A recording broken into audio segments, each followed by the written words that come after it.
Joining me now, my good friend, General Keith Kellogg, former U.S. Special Envoy for Ukraine and AFPI Center for American Security co-chair, and an all-around, truly, totally great patriotic American.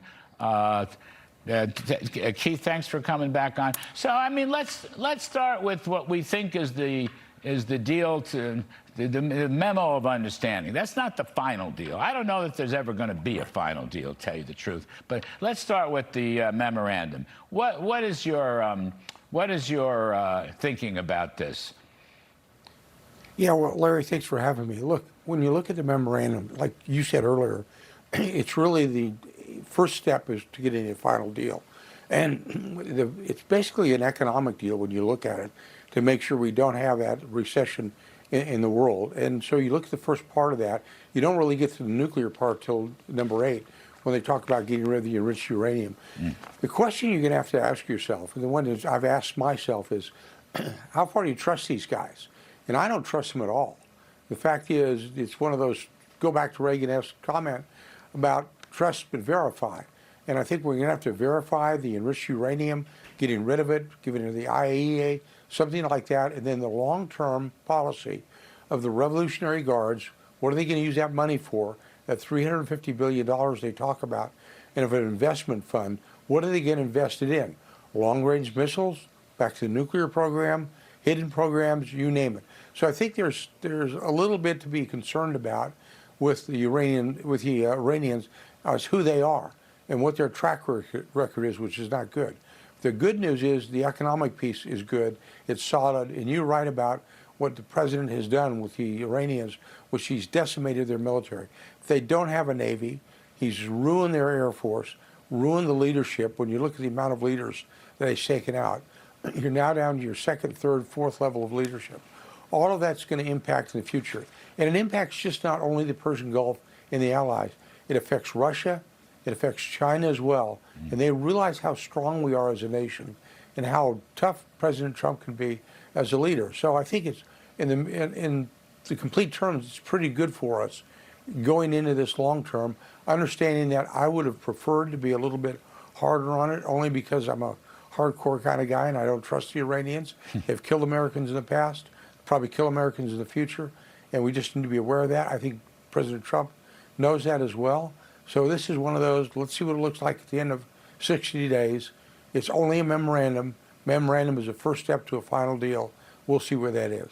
Look, I'm like you. I'm a follower of yours, and I would prefer less ambiguity. There's a lot of ambiguity in these 14 points.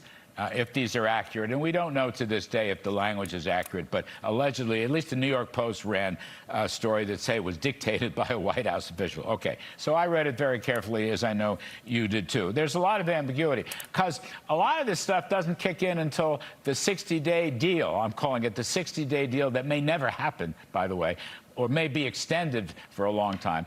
And until that deal is completed, a lot of this stuff doesn't kick in. That's very important. A lot of the stuff regarding the nuclear promises, if those don't kick in, I don't think the money's going to kick in. I mean, I don't think Scott Bessent's economic fury, which has been so effective, the guy's been a great wartime Treasury Secretary. I don't think he's going to undo and send Iran back money just because they want money, unless, the president says they've kept the deal.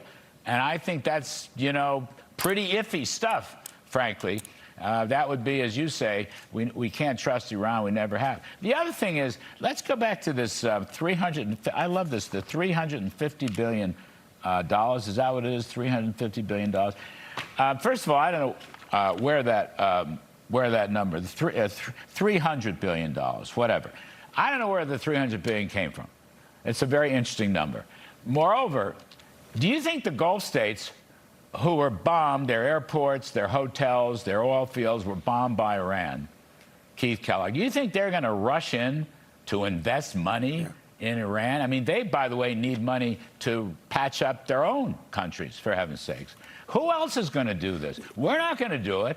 The Gulf states aren't going to rush to. I mean, maybe some private investors will do it here and there, drips and drabs. It's just this whole thing. I mean, they'd have been better off keeping it out probably because it is so ambiguous. But I don't know who's going to do it, and I don't think Scott. You know, Scott Bessent said 10 days ago he'd like to take the money he seized from Iran, particularly the cryptocurrency money, $1 billion, and give it to our Gulf state allies so they can rebuild their economies. I mean, that's more sensible. Yeah, well, there's 2 points to that. One, you said, welcome to D.C. on ambiguity. That's part of the line here in Washington, Yes. D.C., that most of the people in what they call flyover country don't get the way it is. The second is, you brought up a great point. The allies we have in the Persian Gulf region are a little bit irritated at Iran. The Emiratis and the Saudis, the Bahranis, they're going to say, whoa, wait a second. We're not going to build you up if all you've done is attack us. And especially when we come to the Emiratis, who fought very well for us as well. So I think the questions are going to come, well, we're going to put restrictions on this money, who's ever you're going to provide it. It's not going to be the United States, but it's going to be somebody else. But you brought up a great point that a lot of people have missed. They're not exactly friends right now in the Gulf. They know they're going to be attacked. They know there's a threat from Iran. They've got it as well, and they're going to protect themselves on building up. But if you know something, here's the extension, and why it's so good what the president has done. This kind of shows that if Iran had developed a nuclear weapon of any type, you're darn well sure the Emiratis would have gotten one, or the Saudis would have gotten one, even if they had to buy it, because they don't trust them. And people forget that. This is not a friendly neighborhood, and Iran's not a friendly country. They're run by a theocratic regime that chants death to America and death to Israel. You need to think about that. You need to think your way through it and realize these are guys you really don't want to have on your team, and you can't trust them.